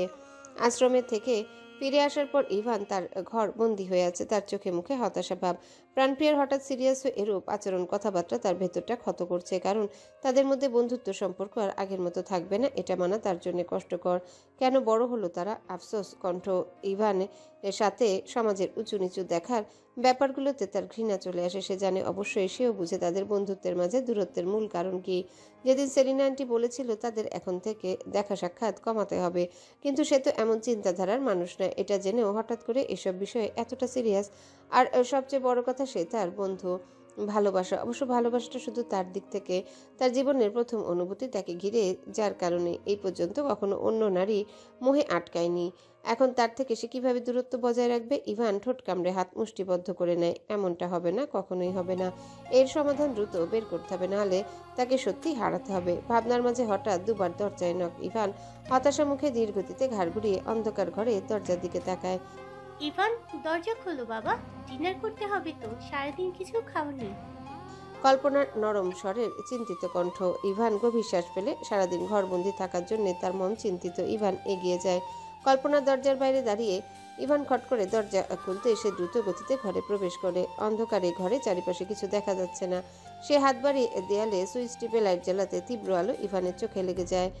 কল্পনা ছেলেকে খানিকটা সময় নিয়ে দেখে, অতঃপর বলে ওঠে, কি হয়েছে আজ তোমার? এভাবে লাইট বন্ধ করে সারাদিন না খেয়ে ঘরের ভেতর?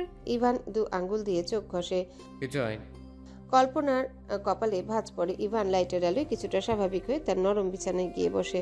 কল্পনা এগিয়ে নিজেও তার পাশে বসে। কি হয়েছে? তোমার মমকে বলতে পারো। ইভান মাথা নত করে বড় নিঃশ্বাস ফেলে। কল্পনা ছেলের মাথায় হাত বুলিয়ে দেয়। আমি চিন্তিত ইভান, আমার ছেলেকে আমি এভাবে কখনো দেখিনি। মায়ের কথায় ইভান ঢোক গিলে আবারও বড় নিঃশ্বাস ফেলে। এরপর শুয়ে পড়ে কল্পনার কোলে মাথা রেখে। ছেলের এমন চুপচাপ অবস্থা দেখে কল্পনা এবার অনেকটাই চিন্তিত হয়ে ওঠে। তার ফুরফুরা মেজাজে ছেলের আজ হঠাৎ কি হলো? আমি কিভাবে প্রিয়ার থেকে দূরত্ব বজায় থাকবো মম? কল্পনা চিন্তিত ভাবনার মাঝে আকস্মিক ছেলের কথা শুনে মুহূর্তে তার মুখের রং বদলে যায়। আমি তাকে হারাতে চাই না মম, সবসময় একসাথে থাকতে চাই। কল্পনা ছেলের দিকে তাকায়, সে স্তব্ধ। ইভানের মাথায় বুলানো হাত থেমে গেছে। তার আস্তে আস্তে মুখে রুক্ষতা প্রকাশ পাচ্ছে। ইভান হাঁ করে শ্বাস ফেলে। সে তোর অবস্থান নিয়ে আমাকে তার থেকে দূরে রাখতে চাইছে, আর এর সমাধান কি আমি জানি না, কিন্তু মম আমি তাকে ভালোবাসি। কল্পনা দাঁত চেপে চোখ বন্ধ করে আবারও খুলে, তবে ছেলেকে কিছুই বলে না। সে চুপচাপ থেমে যাওয়া হাত দিয়ে আবারও মাথা বুলানো শুরু করে। সামান্য লো ক্লাস আশ্রিতা নিজের রূপ দেখিয়ে যে তার ছেলেকে বশ করে ফেলেছে বেশ বুঝতে পারছে। প্রতিটা মানুষের জীবনে দুই ধরনের স্মৃতি থাকে, কিছু ভালো স্মৃতি, কিছু খারাপ স্মৃতি। ভালো স্মৃতি মানুষকে আরাম বা খুশি খুশি অনুভূতি দেয়, তবে কথায় আছে না, ভালো কিছুই জীবনে বেশিক্ষণের জন্য নয়। যত যাই করুন সবশেষে খারাপ স্মৃতিগুলো মাথায় চড়ে বসবে। যেমন জঙ্গলের ঘটনা 3 দিন পার হওয়ার পরও প্রাণপ্রিয়ার মনে পড়ে, চোখে জল চলে আসে। কি করার, এমন কিছু হলে একটা মেয়ের মনের ভিতর দিয়ে কি যায়। না পারছে কাউকে বলতে, না পারছে চিৎকার করে কাঁদতে। সেদিন কোনোভাবে নিজেকে শান্ত করে রহমান আঙ্কেলকে সব বলার চিন্তা করেছিল, কিন্তু কি বলবে? সে বড় সাহেবের ছেলে, ভালো না, তাকে খারাপভাবে ছুঁয়েছে, কিভাবে বলবে এগুলো তার আন্টি? তাকেও কি বলতে পারবে? মন যে অস্বাভাবিকভাবে ভীত হয়ে আছে তার।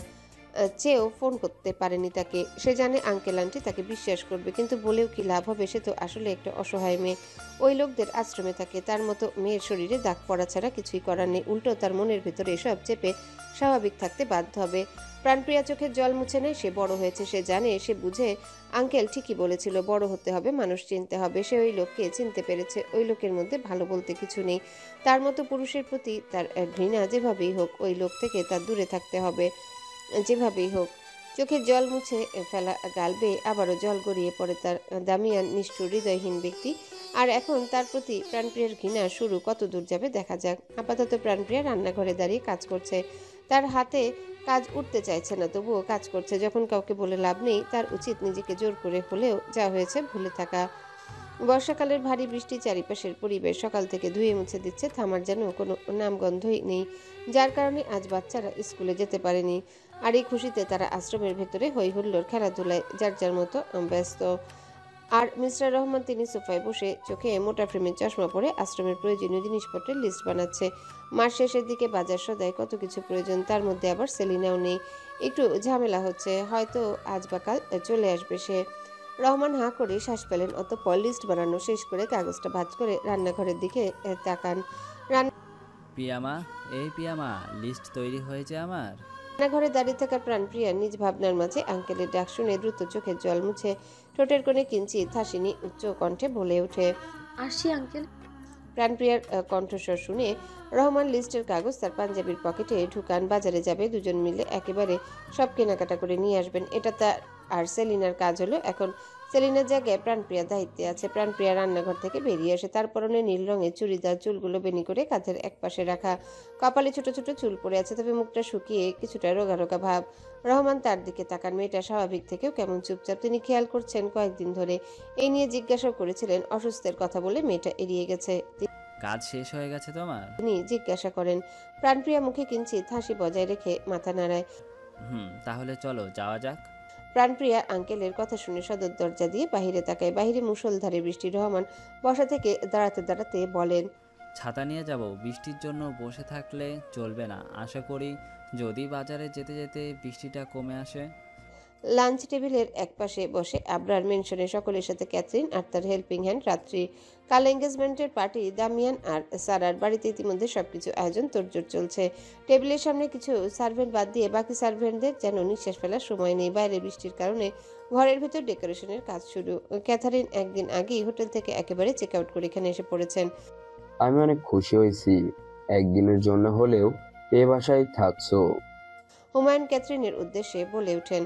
ক্যাথরিন চামচে খাবার নিয়ে ঠোঁট প্রসারিত করেন। টেবিলে বাকিদের খাবার খাওয়ার চামচের টুংটাং শব্দ।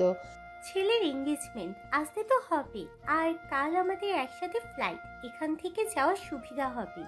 বাংলাদেশে কাল তাদের শেষ দিন। রাতে এঙ্গেজমেন্ট হওয়ার পরপরই তারা রাশিয়া যাওয়ার ফ্লাইটের উদ্দেশ্যে রওনা দিবে। ক্যাথরিন দামিয়ানের দিকে তাকান। দামিয়ান মনোযোগ দিয়ে খাবার খাচ্ছে। হুমায়ুন সূক্ষ্ম শ্বাস ফেলে তিনিও ছেলের দিকে তাকান। আবার কবে আসবে দামিয়ান? দামিয়ান হাতের চামচ প্লেটের উপর রেখে টিস্যু দিয়ে হালকাভাবে মুখ মুছে। বলতে পারছি না। পাশ থেকে হাবিব বলেন, পুরোপুরি 1 মাসও থাকতে না, দ্রুত আসার চেষ্টা করবে। দামিয়ান মুখে কিঞ্চিত হাসি নিয়ে মাথা নাড়ায়। হুমায়ুন খাবারে মনোযোগ দেন। বেশি দিন থাকার কথা বললেও তার ছেলে সেখানকার ব্যবসায়ী, সব কাজ ফেলে বেশি দিন থাকতে পারবে না, এটাই স্বাভাবিক। তবে অবশেষে এঙ্গেজমেন্ট হচ্ছে, এটারই ছিল অপেক্ষা। বৃষ্টি কমে এসেছে, হালকা গুড়ি গুড়ি শরীর স্পর্শ করছে। প্রাণপ্রিয়া আর রহমান দুজনেই বাজারের মধ্যে দিয়ে বাজারের ব্যাগ আর ছাতা হাতে নিয়ে হাঁটছে। আশেপাশের মানুষের গিজগিজ বেচাকেনা, নানান কথাবার্তা। তাদের কেনাকাটা প্রায় অনেকটাই শেষ। বাকি যা আছে আশ্রমের পরিচিত দোকানগুলোতে গিয়ে পড়লেই আশ্রমে তারা পৌঁছে দিবে। রহমান হাঁটার মাঝে প্রাণপ্রিয়ার দিকে তাকান। প্রাণপ্রিয়া চুপচাপ আশেপাশে দেখতে দেখতে হাঁটছে। তুমি বাসায় চলে যাও মা, আমি দোকানগুলোতে বলে আসছি। দুজনেই থেমে দাঁড়ায়। প্রাণপ্রিয়া আশপাশ থেকে চোখ সরিয়ে রহমান আঙ্কেলের দিকে ঘুরে। কেন আঙ্কেল, আমি তোমার সাথে থাকি? না মা, কোনো দরকার নেই, তুমি যাও। ব্যাগ নিয়ে বেশিক্ষণ হাঁটলে তোমার হাত ব্যথা করবে। প্রাণপ্রিয়া খানিকটা চুপ হয়ে অতঃপর বলে, করবে না আঙ্কেল, আমার হাত এত দ্রুত ব্যথা করে না। তবুও যাও, আমার বেশি সময় লাগবে না। তুমি সামনে হাঁটতে থাকো, আমি আসছি। রহমান প্রাণপ্রিয়ার মাথায় হালকা হাত বুলিয়ে চলে যান। প্রাণপ্রিয়া তার যাওয়ার দিকে তাকিয়ে ঠোঁট কামড়ে নিঃশ্বাস ফেলে এরপর সেও হাঁটা ধরে ধীর পায়ে বাজারের মধ্য দিয়ে মেঘলা আকাশে গুরুম গুরুম শব্দ, হয়তো আবারও বৃষ্টি নামবে। শীতল স্যাঁতস্যাঁতে পরিবেশ। প্রাণপ্রিয়া গভীর নিঃশ্বাস ফেলে। তার মস্তিষ্কে সেই খারাপ স্মৃতি আবারও খোঁচা দিচ্ছে। একটা বাজে অনুভূতি সে ঘৃণা করে। কেন ভুলে যায় না সে তার এসব ভাবনার? হাঁটার মাঝে হঠাৎ বাজারের ব্যাগটা ছিঁড়ে সবজি নিচে গড়াগড়ি। প্রাণপ্রিয়া হতবাক, বিরক্ত। এটা কি হলো? এটা মানুষের চলাচলে রাস্তার মধ্যে মুখ দিয়ে তার চ শব্দ বের হয়। ইতস্তত চোখে আশেপাশে মানুষগুলোর দিকে এক নজর দেখে। কিছু মানুষ ড্যাব ড্যাব করে তাকিয়ে সে দ্রুত বসে মাথা নিচু করে একটা একটা করে সবজি উঠানো শুরু করে। তবে হঠাৎ খেয়াল করে পুরুষালী এক হাত যে তার সবজি তুলতে সাহায্য করছে। প্রাণপ্রিয়ার কপালে হালকা ভাঁজ পড়ে। হাতের মালিক দেখার জন্য সে চোখ তুলে সামনে তাকাতেই নিঃশব্দে আওড়ায়। কালো টি শার্টের উপর সাদা কালো চেক চেক শার্ট, যেমনটা তার সবসময়ের গেট আপ। এলোমেলো সিল্কি চুলগুলো কপালে পরে তার মুখে আজ গম্ভীরতার ছাপ। প্রাণপ্রিয়ার মুখে হাসি ফুটে ওঠে। আজ 3 দিন পর ইভানের সাথে দেখা। তার কথা মতো দুজনের মাঝে কোনো যোগাযোগ ছিল না। প্রাণপ্রিয়ার চোখ হালকা ঝাপসা হয়ে যায় অতি কষ্টে ঢোক গিলে। ইভান প্রাণপ্রিয়ার দিকে না তাকিয়ে নিচে পড়া সবজিগুলো ব্যাগের ভিতর ঢুকিয়ে ব্যাগ হাতে নিয়ে বসা থেকে উঠে দাঁড়ায়। চল। গুড়ি গুড়ি বৃষ্টির বেগ আগে থেকে বেড়ে গেছে। পিচঢালা ভেজা রাস্তা দিয়ে হাঁটছে প্রাণপ্রিয়া আর ইভান। বাজার পার হয়ে তারা অনেকটা দূর চলে এসেছে। প্রাণপ্রিয়ার ছাতা খুলে হাত উঁচু করে দুজনের মাথার উপর ধরে। ইভানের দৃষ্টির সামনে 6 বছরের মধ্যে আজ তাদের প্রথম কোনো কথা নেই, শুধু হাঁটছে তারা। প্রাণপ্রিয়ার চোখে ইভানকে দেখে ইভান হাঁ করে গভীর শ্বাস ফেলে। মনে মনে 3 দিন ধরে ভেবে যা সমাধান করে বের করেছে তা ভাবছে। সে রাতে তার মমের কাছে মনের পরিস্থিতির অবস্থা বললেও কোনো প্রতিক্রিয়া বা কিছু বলেনি। এর কারণ ইভান হয়তো জানে, তবে এসব নিয়ে এখন ভাবতে চায় না। যদি একবার প্রাণপ্রিয়ার সমাধান হিসেবে যা ভেবেছে তাতে রাজি হয়। ইভান।